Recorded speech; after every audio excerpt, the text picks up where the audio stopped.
இன்று தமிழக அரசு 2025-26க்கான நிதிநிலை அறிக்கையை தாக்கல் செஞ்சுருக்கிறாங்க. வழக்கம் போல் 4 ஆண்டுகள் அதை பார்த்துக்கிட்டு இருக்கோம். இந்த நிதிநிலை அறிக்கைக்கு பதிலாக ஒரு வெத்து பேப்பரை ஒரு வெள்ளை பேப்பரை கொடுத்துட்டு போயிருக்கலாம். அந்தளவுக்கு ஒரு பட்ஜெட். எதற்கு நான் சொல்கிறேன், அதாவது கிட்டத்தட்ட இந்தியாவில் ஒரு மாநில அரசு 10 லட்சம் கோடி ரூபாய் கடனை தொடக்கூடிய முதல் மாநிலமாக தமிழகத்தை மாற்றியிருக்கிறாங்க. வரலாறு காணாத கடனை நம்ம வாங்கியிருக்கோம். ஒரே ஆண்டில் 2025-26க்கு நம்ம வாங்கக்கூடிய கடன் மட்டுமே 1,62,000 கோடி ரூபாய். இந்தியாவில் எந்த மாநிலமுமே 1,62,000 கோடியை வாங்க மாட்டாங்க, வாங்கியிருக்கோம். எந்த மாநிலத்தினுடைய கடனுமே 9,60,000 கோடியை தொடுல நம்ம தொட்டுட்டோம்.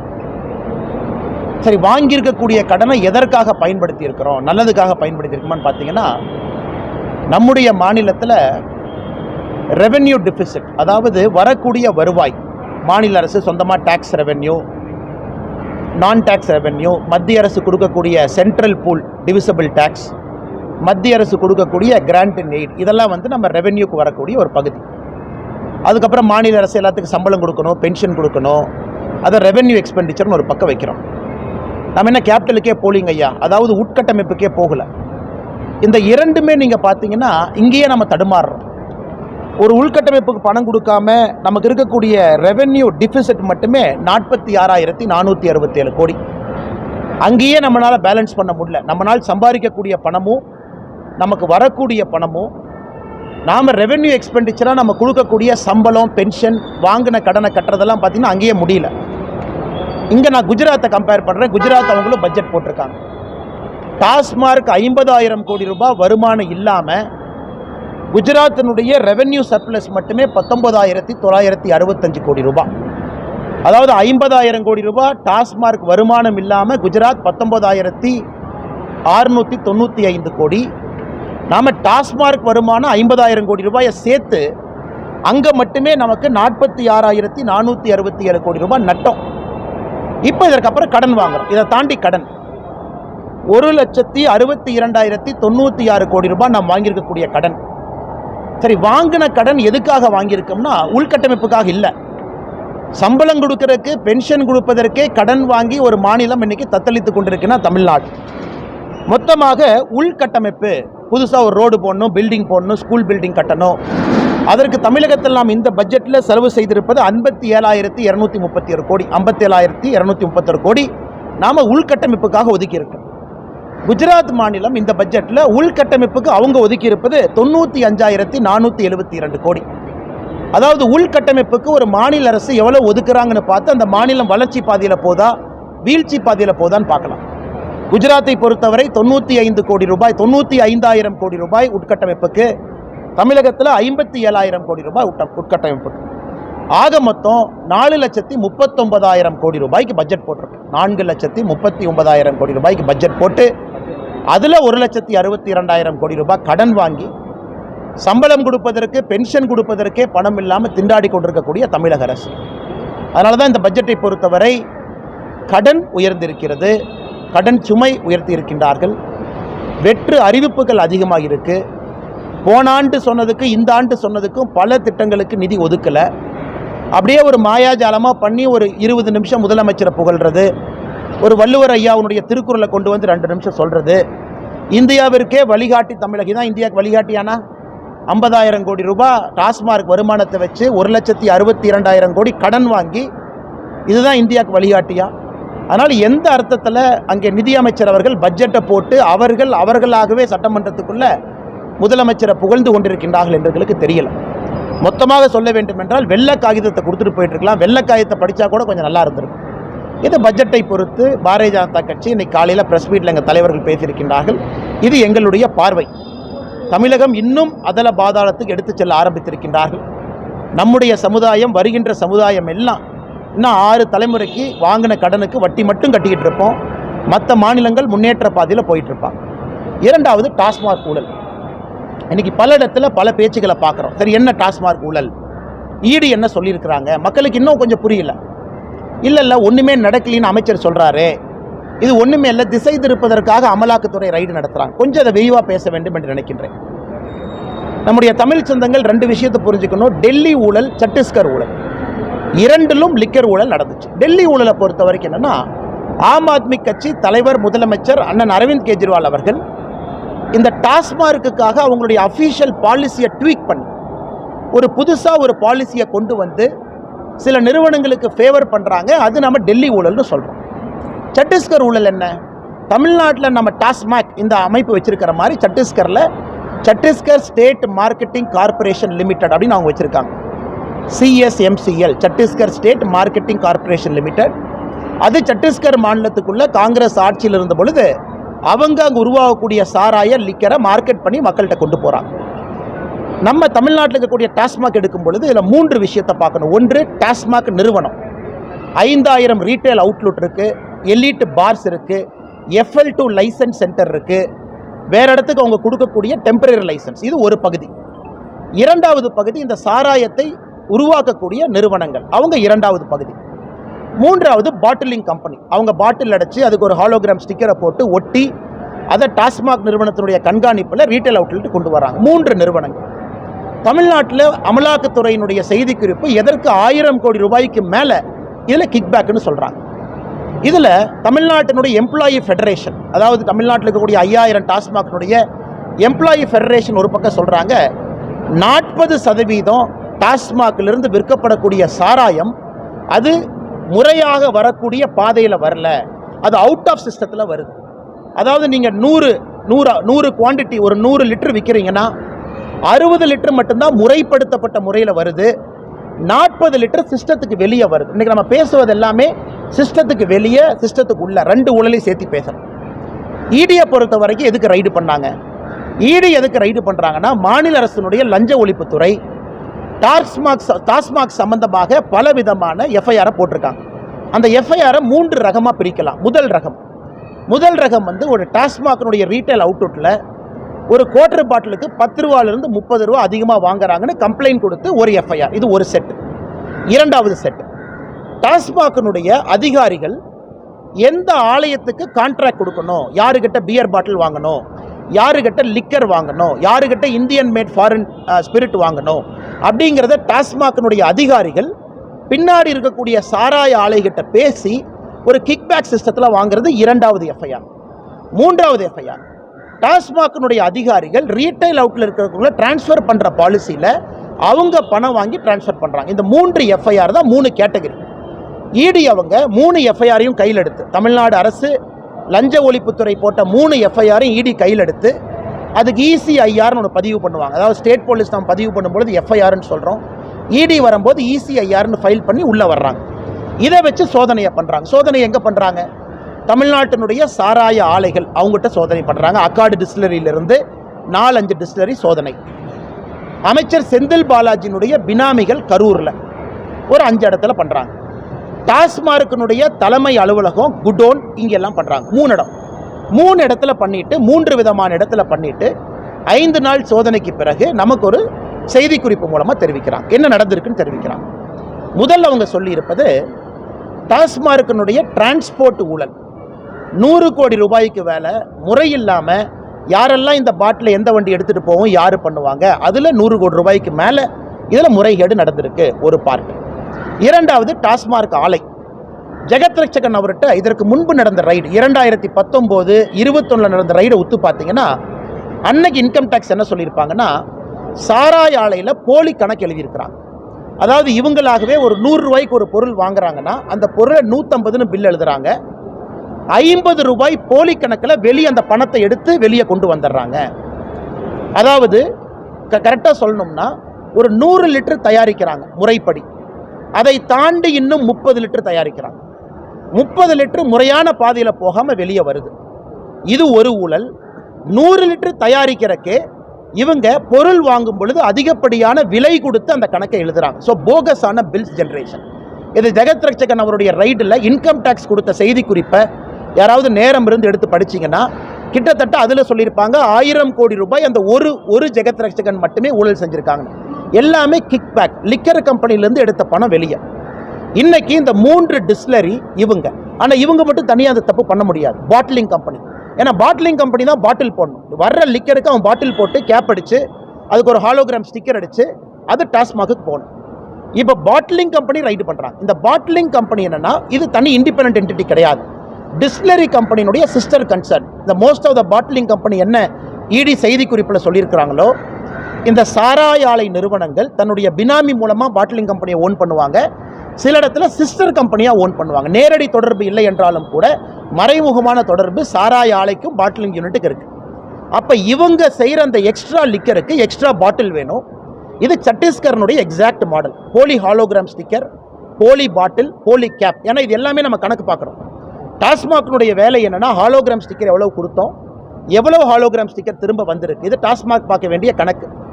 சத்தீஸ்கரில் சிஎஸ்எம்சிஎல் என்ன பண்ணாங்கன்னா, எக்ஸ்ட்ரா ஹாலோகிராம் ஸ்டிக்கர், எக்ஸ்ட்ரா பாட்டில், எக்ஸ்ட்ரா கேப், இது தனியான ஒரு நெட்வொர்க். இன்னைக்கு தமிழகத்தில் ஈடியினுடைய செய்தி குறிப்பு 2 சொல்கிறாங்க.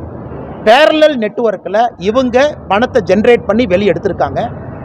சாராய ஆலைகள் ஒரிஜினலாக செஞ்ச சாராயத்துக்கே அதிகப்படியான இன்புட் காஸ்ட்டை காமிச்சு எடுத்திருக்காங்க. இதை எப்படி கண்டுபிடிக்கிறது? நம்ம ஈஸியாக கண்டுபிடிச்சிடலாம். ஒரு சாராய ஆலையினுடைய கரண்ட் பில் எடுத்து பார்க்குறாங்க.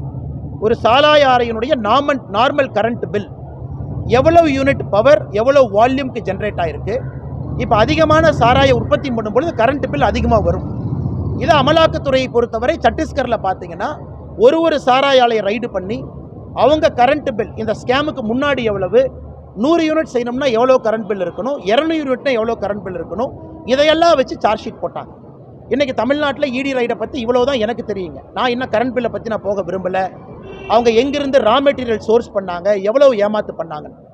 இப்போவே சில மீடியா நண்பர்கள் 40,000 கோடி ரூபாய்க்கு மேலே இருக்குன்னு சொல்கிறீங்க.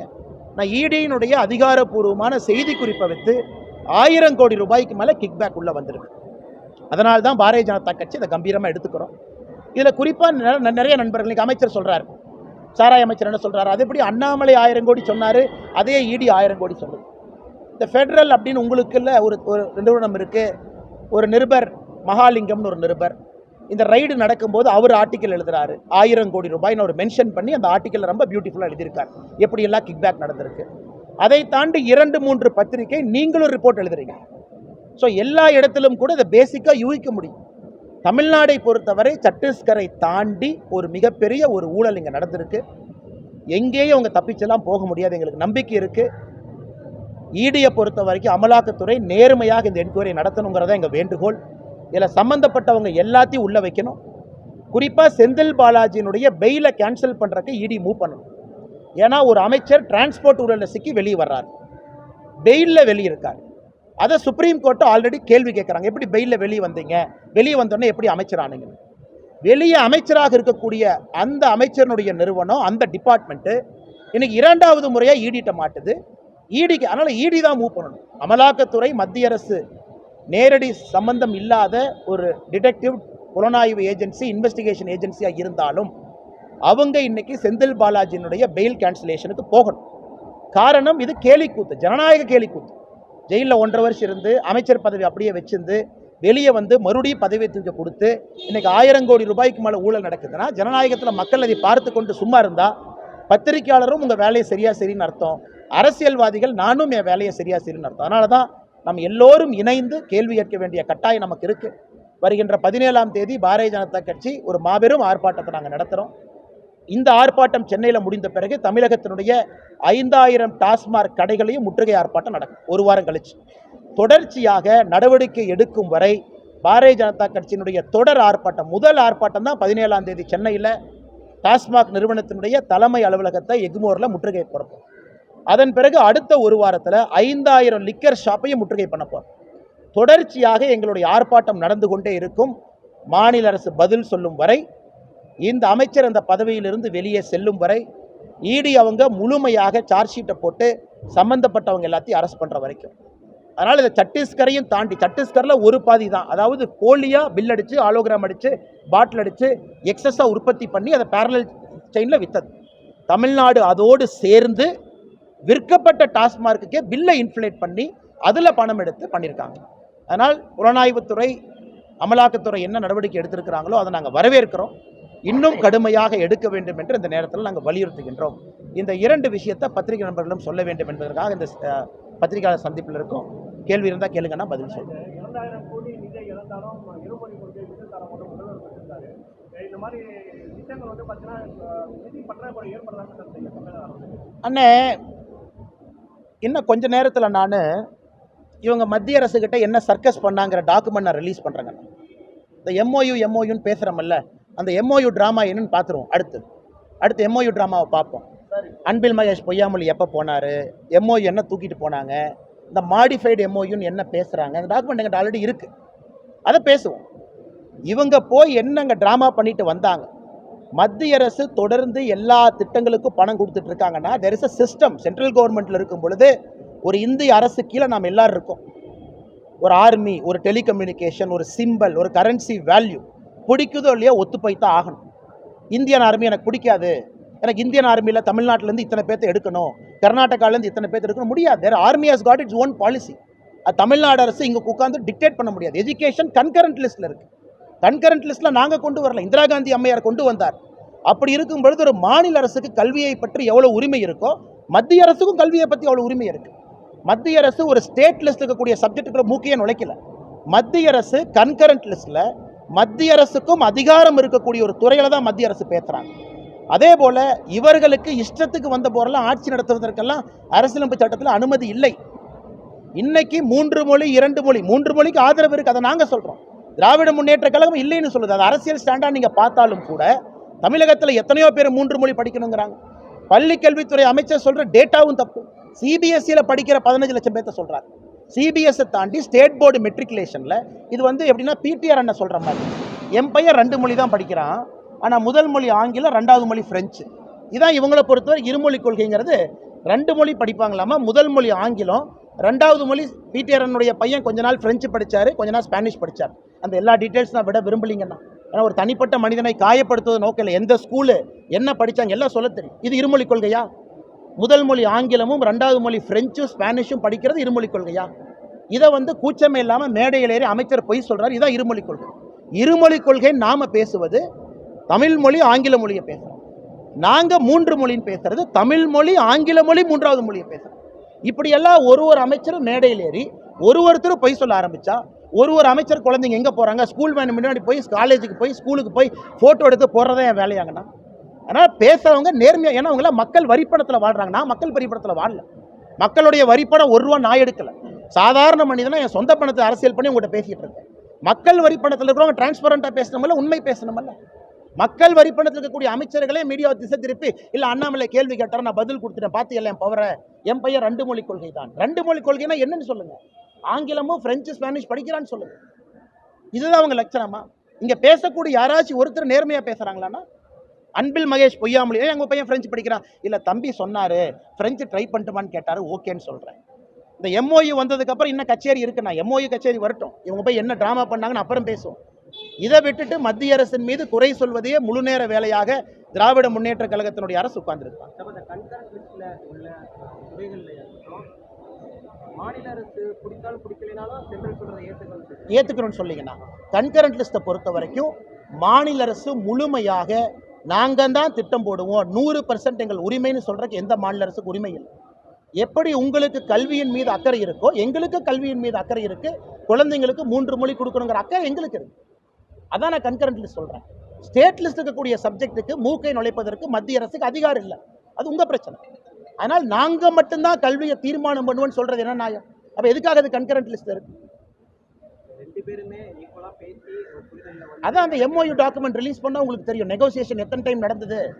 ஃபஸ்ட்டு எம்ஓயு என்ன அனுப்பிச்சாங்க, அப்புறம் கனிமொழி அக்கா இடையில போய் என்ன பஞ்சாயத்து பண்ணாங்க, கனிமொழி அக்கா அன்பில் மகேஷ் பொய்யாமொழி எது கூட்டிகிட்டு போனாங்க, அந்த சூப்பர் சிஎம் யார், இந்த கதையெல்லாம் அடுத்து பேசுவோம்ல.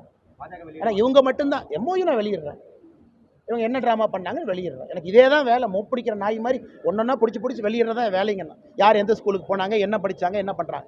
ஏன்னா இவ்வளவு போய் சொல்லும் பொழுது நான் என்ன பண்ணுவாங்க, சொல்ல வேண்டிய கட்டாயம் கடமையும் எனக்கு இருக்கு.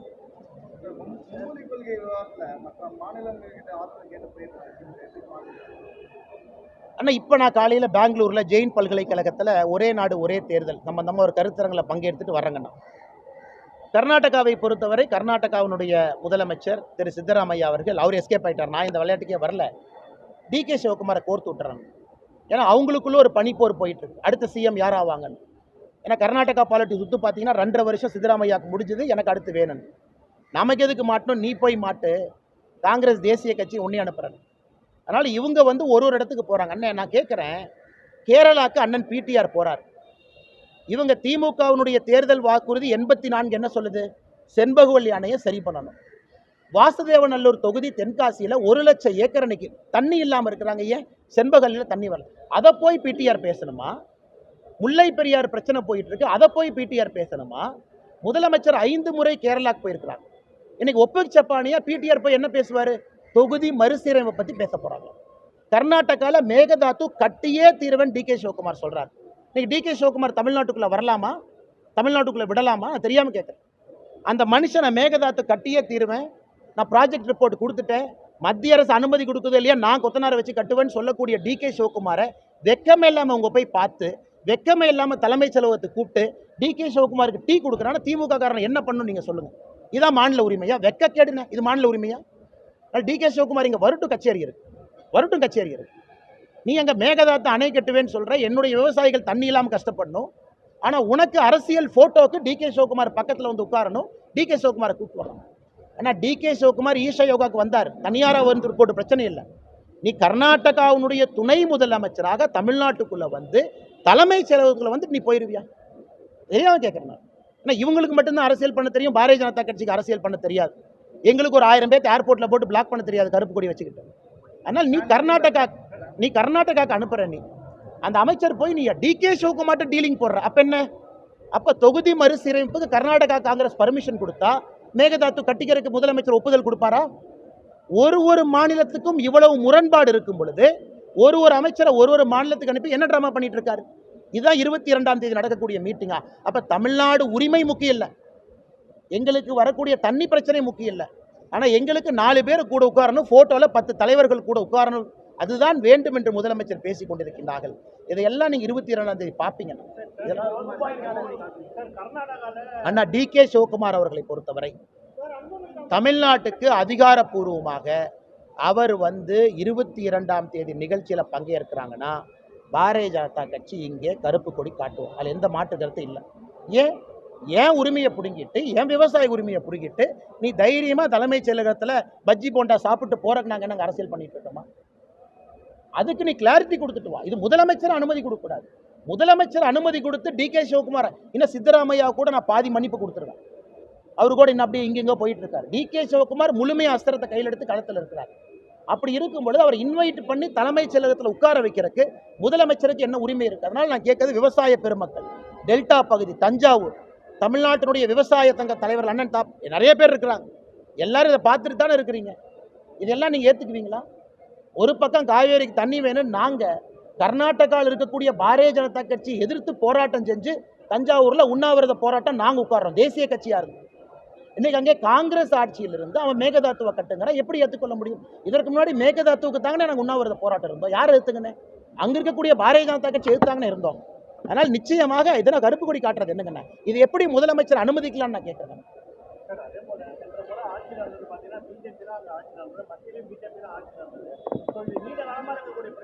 தலைவா, நீங்க கர்நாடகா பாலிடிக்ஸ் பாக்குறீங்களா தலைவா? டிகே சிவகுமார் என்ன சொன்னாருன்னு கேட்டீங்களா? மத்திய அரசு நாங்கள் அனுமதி கொடுத்தோமா? மத்திய அரசு இன்னைக்கு அனுமதி கொடுக்கல. டிகே சிவகுமார் என்ன சொன்னாரு? மத்திய அரசு அனுமதி எது கொடுக்கணும்? நான் ப்ராஜெக்ட் ரிப்போர்ட் போட்டுட்டேன், என்ன சொல்லிட்டு இருக்காருன்னு பாருங்க, நீங்க பார்த்து பேசுங்க. மத்திய அரசு அன்னைக்கும் அனுமதி கொடுக்கல, இன்னைக்கும் கொடுக்கல, நாளைக்கும் கொடுக்க மாட்டோம், 2034 கொடுக்க மாட்டோம், எப்பவும் கொடுக்க மாட்டோம். ஒரு மனுஷன் போர்க்கொடி போட்டு, ஏன்னா அவரு தொகுதிக்கு வருது, அவருடைய சொந்த தொகுதி, அவருடைய சொந்த தொகுதியில் பயனடையணும், அதற்காக இவ்வளவு டிராமா பண்ணிட்டு இருக்காரு. அந்த டிகே சிவகுமார் எப்படி நீங்க தமிழ்நாட்டில் கூப்பிட்டு 22ஆம் தேதி மீட்டிங்ல கூட உட்கார வைப்பீங்கன்னு? அதான் நான் கேட்கிற கேள்வின்னு. அவர் இதுக்கு மாதிரி ஈஷாக்கு வந்தார், நாங்கள் போய் தடுத்தோமா? தனிப்பட்ட முறையில் வாங்க, குடும்பத்தோட வந்துட்டு போங்க, நோ ப்ராப்ளம். அதிகாரப்பூர்வமாக வரும்போது கிளாரிஃபை கொடுத்துட்டு வாங்க. அதை கூட பேத்தா முதலமைச்சர் மௌனம் காக்குறாருன்னா தமிழகத்தினுடைய விவசாய உரிமையை விட்டு கொடுக்குறாருன்னு தானே அர்த்தம். கண்டிப்பா கொடுக்க மாட்டோம். முதல்ல சொன்ன ஸ்டாண்ட் எப்படி மாத்துவனே, பாராளுமன்றத்தில் வலியுறுத்தட்டும். பாராளுமன்றத்தில் எங்களுடைய அமைச்சர், நாங்களும் போய் பார்த்தோம், கொடுப்பதற்கு அனுமதி இல்லை. Lower riparian state, Tamil Nadu, Puducherry, Kerala, நாமெல்லாம் எஸ்ன்னு சொன்னா தான் அணையை கட்ட முடியும். நம்ம எஸ் சொல்லல, அதான் எங்களுடைய ஸ்டாண்டு. மத்திய அரசு ஸ்டாண்டை சொல்லிட்டாங்க. எப்படி ஸ்டாண்டு மாத்திரக்கு என்னென்ன காரணம் இருக்கு? அது அவங்க பிரச்சனை, அது அவங்க பிரச்சனை. கர்நாடகா பாஜகவை எதிர்த்து உண்ணாவிரதம் நாங்கள் இருந்திருக்கிறோம், நான் இருந்திருக்கேன், அது அவங்க பிரச்சனை, அவங்களுக்கு என்னமோ சொல்லிட்டு போட்டோம். நாங்கள் சொல்வது மேகதாத்து அணையை நீ கட்டணும்னா சிஸ்டத்தை ஃபாலோ பண்ணு, சிஸ்டத்தின்படி நீ கட்டவே முடியாது. அன்னைக்கு சொன்னதுதான் இன்னைக்கு சொல்றாங்க. நாங்கள் கர்நாடகா பாஜகவை எதிர்த்தே உண்ணாவிரதம் இருந்தவங்க காங்கிரஸ் எடுத்து கருப்பு கொடி காட்ட மாட்டோமா? என்னென்ன என்னென்ன சார், அந்த ஆய்வு செய்யறதுக்கு கடந்த பாஜக ஆட்சியில தான் அனுமதி கொடுக்கப்பட்டது. கர்நாடகாவில் பாஜக ஆட்சி இருக்கும்போது அந்த ஆய்வின் அடிப்படையில தான் இப்போ வந்து அங்க அணை கட்டுறதுக்கான வேலைகள் தொடங்கிட்டு இருக்காங்க. அந்த ஆய்வை முதல்ல வந்து கேன்சல் பண்ணணும் மத்திய ஆய்வு. ஒரு நிமிஷம், இதுல ஆய்வுங்கிற கான்செப்டே இல்லை. இதுல ஆய்வுங்கிற கான்செப்டே இல்லை. இதுல ஆய்வுங்கிறது மாநில அரசு அவங்க இரிகேஷன் டிபார்ட்மெண்ட் வச்சு அவங்க ஆய்வு பண்ணிக்கலாம். ஆய்வு பண்ணதுக்கு அப்புறம் ஒரு ப்ராஜெக்ட் ரிப்போர்ட்டை தயார் பண்ணி மத்திய அரசுக்கு போகும். அப்பதான் மத்திய அரசுடைய வேலை ஆரம்பிக்குது. போன முறை இதே டிராமா. அப்ப மத்திய அரசு என்ன சொன்னாங்க? நாங்க அதை ஏத்துக்க மாட்டோம், நீ கட்ட முடியாது. அங்க பிரச்சனை முடிஞ்சது. மறுபடியும் நீங்க ஆய்வு பண்ணலாம். கர்நாடகாவோட இரிகேஷன் டிபார்ட்மெண்ட் இன்ஜினியர்ஸ் வச்சு 10 முறை ஆய்வு பண்ணலாம். அதை பத்தி யாரும் தடுக்கல. மத்திய அரசு அனுமதி கொடுக்காது. இன்னைக்கு DK சிவகுமார் அவர்கள் ஒரு படி முன்னாடி போறாங்க. அவங்க எதுக்கு அனுமதி கொடுக்கணும்னு ஒரு வார்த்தையை பயன்படுத்துறாங்க. கர்நாடக அரசியல பயன்படுத்துறாங்க. அப்படி இருக்கிறவங்களை கூப்பிட்டு கொஞ்சி குழாவுனீங்கன்னா எப்படி நம்முடைய முதலமைச்சர், தமிழ்நாட்டினுடைய முதலமைச்சர் எப்படி நான் ஏத்துக்குவாங்க? ரூபாய் சிம்பிள் உங்களுடைய சமூக வலைதளங்கள்ல கூட தமிழ் ரூபாய் தான் பயன்படுத்திருக்கீங்க அண்ணா. இல்லைங்கண்ணா, ரூபாய் 1000 போடலாம், அது சிம்பிள் கிடையாது. ரூபாயினுடைய ஆரம்ப வார்த்தை. வெறும் ரூன்னு ஒரு வார்த்தையை போடக்கூடாது. நான் சிம்பிள் வந்து கரன்சி சிம்பிள் இப்படி போடலாங்கண்ணா. நார்மல் சிம்பிள் நம்ம 2010 போடலாம். கரன்சி சிம்பிளுக்கு தனியாக ஒரு வேல்யூ இருக்கு. ஏன்னா அது இந்தியாவுடைய கரன்சி சிம்பிள், அவ்வளோதான். இதே நான் 1000ன்னு தமிழ் எழுதும்போது ரூபாய் 1000ன்னு எழுதுவேன். கர்நாடகாவில் போனால் அவங்களும் ரூபாய் 1000 எழுதுவாங்க. நாங்கள் தமிழில் ரூ எழுதுகிற மாதிரி கர்நாடகாலையும் ரூ எழுதுவாங்க. ஒரு மாநிலத்திலையும் அந்தந்த மொழி என்ன இருக்கோ தாய்மொழியினுடைய முதல் வார்த்தையை நீங்கள் பயன்படுத்தலாம். நான் சொல்வது ரூபாய் சிம்பிளையை நான் ரீப்ளேஸ் பண்ணிட்டு ஒரு டீ கடையில் காஃபி 20 ரூபாய்க்கு விற்கிறோம்னா இந்த ரூபாய் சிம்பிள் இருக்காது, ரூ இருக்கும். அது அனுமதி இல்லை. இது காலங்காலமாக எழுதுறோம். 2010க்கு முன்னாடி நம்ம ரூபாய்னு எழுதணும். இவங்க பண்ணுறது அதை ரீப்ளேஸ் பண்ணுறாங்க.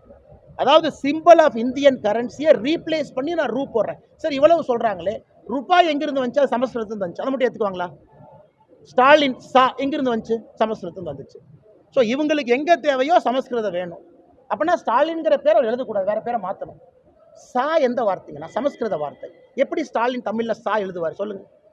ரூபாய்ங்கிறது ருப்பையா, அடிப்படை சமஸ்கிருதம். அந்த ரூ எப்படி போடுவீங்க? அது தமிழ் வார்த்தையா? தமிழ் வார்த்தையா ரூபாய்ங்கிறது? இல்லை. அதனால இவங்களுக்கு வந்து வேண்டும் இது தேவனாங்கிரி ஸ்கிரிப்ட். அப்படி இருந்தால் கலைஞருக்கு அதை பிடிச்சி 2010 அட்வர்டைஸ்மெண்ட் கொடுப்பாரு. மேலேருந்து கலைஞரை என்ன சொல்லுவார்னா, மகனே நான் ஒரே நாடு ஒரே தேர்தல் கேட்டால் நீ வேண்டாங்கிற, மகனே நான் ரூபாய் சிம்பிள் வேண்டுனா நீ வேண்டான்னு, ஏன் மகனே அப்படி பண்ணுறேன்னு மேலேருந்து கலைஞரையாவே சொல்லுவார். ஏன்னா அவர் கேட்டதுக்கு நேராக தானே இவங்க சொல்கிறாங்க. எப்படி இது மாநில உரிமையா? ஒரு தமிழன் கொடுத்ததை பஞ்சாப்காரை ஏற்றுக்கிட்டான், தமிழன் கொடுத்ததை ஹரியானாக்காரை ஏற்றுக்கிட்டான், தமிழன் கொடுத்ததை நாகாலாந்துக்காரை ஏற்றுக்கிட்டான். யாராச்சும் தமிழன்னு சொன்னானா? எல்லாம் ஏற்றுக்கிட்டான். தமிழ்நாட்டுக்கு பெருமை தானே. 2010 தமிழ்நாட்டுக்கு பெருமை, 2025 தமிழ்நாட்டுக்கு சிறுமையா? என்னென்ன லாஜிக் பேசுகிறாங்க? மூன்று மொழி கொள்கை சொல்லு, தமிழகத்துக்கு 2 மொழி கொள்கை போனது. ஆனால் அன்புமணி ராமதாஸ் ஒரு மொழி கொள்கையே போதுன்றாரு. அவர்களுக்கு அவர்களுடைய திட்டங்கள்னா டிடிவி தினகரனே 3 மொழி வேணுங்கிறாரு. ஏன் அண்ணாதுரை ஐயா 1967 கனையாளிக்கு அவங்க கொடுத்த பேட்டியில் இந்தியாவில் எல்லாருமே 3 மொழி படிக்கும்பொழுது தமிழ்நாடு 3 மொழி படிக்கணும்னு அண்ணாதுரை ஐயா சொன்னாங்க. அவர் சொல்லலையா? தமிழ்நாட்டினுடைய திமுகவினுடைய முதலமைச்சர் அண்ணாதுரை ஐயா அவர்கள் கனையாளியில் சொல்லலையா 1967? இல்லைன்னு மறுக்கிறாங்களா இப்போ இருக்கிற திமுக அரசு? அதனால் இவங்களுக்கு தகுந்த மாதிரிலாம் அப்படியே பேசி ட்ராமா பண்ணிட்டு போகக்கூடாதுங்க.